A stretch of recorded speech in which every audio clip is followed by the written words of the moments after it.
Hi అండి. అందరికీ నమస్కారం. Welcome to my channel. ఈ వీడియోలో ప్రభుత్వ ఉద్యోగులకు, పెన్షనర్లకు 12వ పీఆర్సీపై సూపర్ గుడ్ న్యూస్.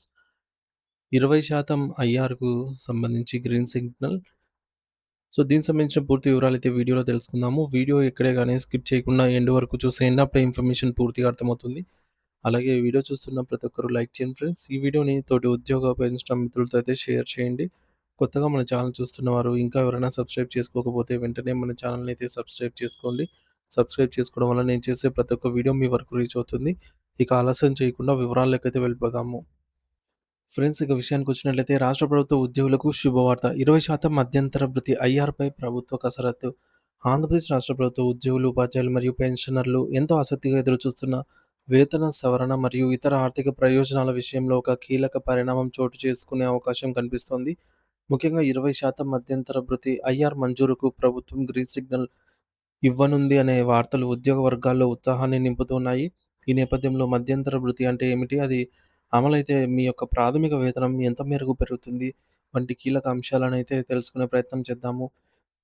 సాధారణంగా ప్రభుత్వ ఉద్యోగుల జీతభత్యాలను నిర్ణీత కాలానికి ఒకసారి సవరించడానికి వేతన సవరణ సంఘాలను అనగా పీఆర్సీ కమిషన్ ఏర్పాటు చేస్తారు. సో, పీఆర్సీ నేపథ్యం మరియు ప్రస్తుత పరిస్థితి. యాక్చువల్‌గా 11 పీఆర్సీ అనుభవాలు, పాఠాలు ఏంటంటే వాస్తవానికి 11వ పీఆర్సీ సిఫార్సులు 2018 జూలై 1 తేదీ నుంచి అమల్లోకి రావాల్సి ఉండగా, ఆర్థిక ప్రయోజనాలు మాత్రం 2020 నుండి మాత్రమే అందాయి.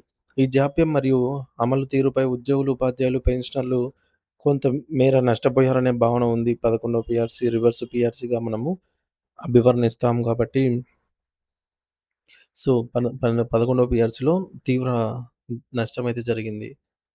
ఇక 12వ పీఆర్సీ చైర్మన్ తన పదవికి రాజీనామా చేయడం వల్ల పరిణామాలు కూడా ఈ ప్రక్రియలోని సంక్లిష్టతలనైతే సూచిస్తూ ఉన్నాయి. 12వ పీఆర్సీ ప్రభుత్వ ఆలోచనలు మరియు ఆవశ్యకత.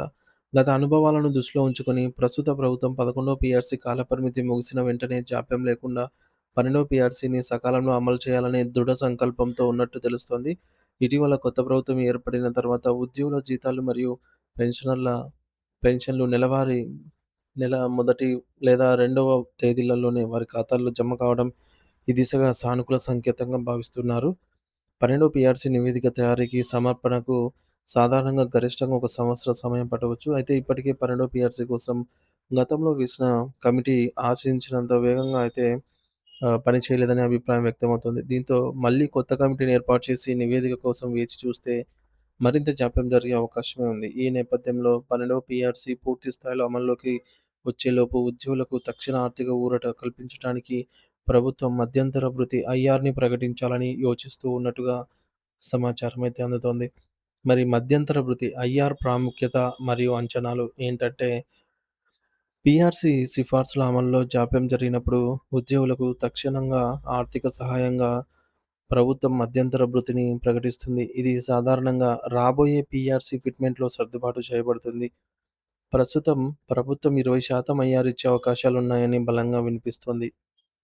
అయితే పీఆర్సీ అమలు మరియు వేతనాల పెంపు గురించి ఫైనల్‌గా ఏమిటని చూసుకున్నట్లయితే 12వ పీఆర్సీ అమల్లోకి వస్తే ఉద్యోగుల జీతాలు ఏ విధంగా పెరుగుతాయనేది ఇప్పుడు మనం చూద్దాము. సాధారణంగా పీఆర్సీ అమలు తేదీ నాటి నుండి ఉన్న కరువు భత్యం డీఏ మరియు కరువు ఉపశమనం డీఆర్ ప్రాథమిక వేతనంలో విలీనం మెర్జ్ అవుతాయి.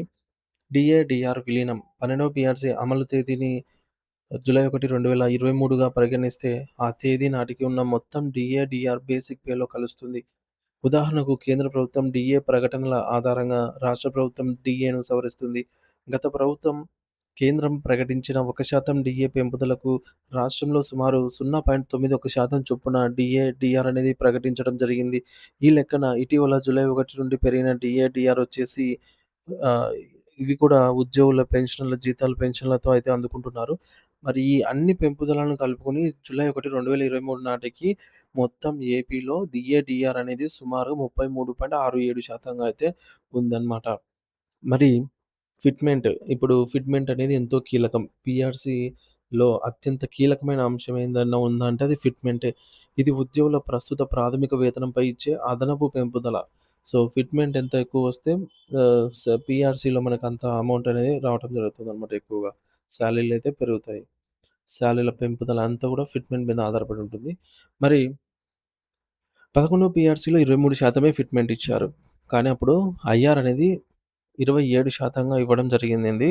కానీ ఫిట్‌మెంట్ విషయానికొస్తే తగ్గించారు. అలా ఎన్నడూ జరగలేదు చరిత్రలో తొలిసారి. అందుకే 11వ పీఆర్‌సీని రివర్స్ పీఆర్‌సీగా అభివర్ణించవచ్చు. ఇక ప్రస్తుత ఆర్థిక పరిస్థితులు మరియు ఉద్యోగ సంఘాలతో జరగబోయే చర్చల ఆధారంగా ప్రభుత్వం కనిష్టంగా 20% నుంచి గరిష్టంగా 25% మేర ఫిట్‌మెంట్ ఇచ్చే అవకాశం ఉంది అనైతే అంచనా. మధ్యంతర భృతి ఐఆర్ ప్రమేయం. ఒకవేళ ప్రభుత్వం తక్షణమే 20% ఐఆర్ ప్రకటిస్తే అది రాబోయే ఫిట్‌మెంట్‌కు ముందస్తు చెల్లింపుగా అయితే పరిగణించబడుతుంది. ఇకపోతే 20% ఐఆర్ ఏస్తే మీ బేసిక్ పే ఎంత పెరుగుతుంది? ఒక ఉదాహరణ ద్వారా చూద్దాం. కొత్త ప్రాథమిక వేతనం ఎలా లెక్కిస్తారంటే new basic pay is equals to old basic pay plus DA plus fitment. So, ఈ లెక్క సులభంగా ఇలా లెక్కించవచ్చు. కొత్త ప్రాథమిక వేతనం ఈజ్ ఈక్వల్ పాత ప్రాథమిక వేతనం ప్లస్ విలీనమయ్యే డీఏ ప్లస్ ఫిట్‌మెంట్. ఒకవేళ డీఏ అనేది 33.67% అనుకుందాము. సో, 33.67% కాబట్టి ప్రభుత్వం అదనంగా 20% ఐఆర్ ఇచ్చిందని అనుకుందాము. ఇప్పుడు న్యూ బేసిక్ పే ఎంత వస్తుందనేది చూద్దాము. సో, మనకు ఒక ఉద్యోగి ప్రాథమిక వేతనం రూ. 30,000 అనుకున్నట్లయితే ఆహ్, అతనికి అందే పెంపు. సో, ఓల్డ్ బేసిక్ పే అంటే 30,000 ప్లస్ ఈ యొక్క డీఏ. సో, డీఏ ఇదంతా కలిపి మనకు 53.67% అయితే పెరుగుతుందని ఇక్కడ ఫార్ములా అయితే మనం చూడొచ్చు, గమనించొచ్చు. 33.67% ప్లస్ 20% మొత్తం కలిపి 53.67% అంటే మనకు 100% ఓల్డ్ బేసిక్ పే ఉంటే, ఆ 100%కి ప్లస్ 53.67% కలిపితే న్యూ బేసిక్ పే అనేది అవుతుందనమాట.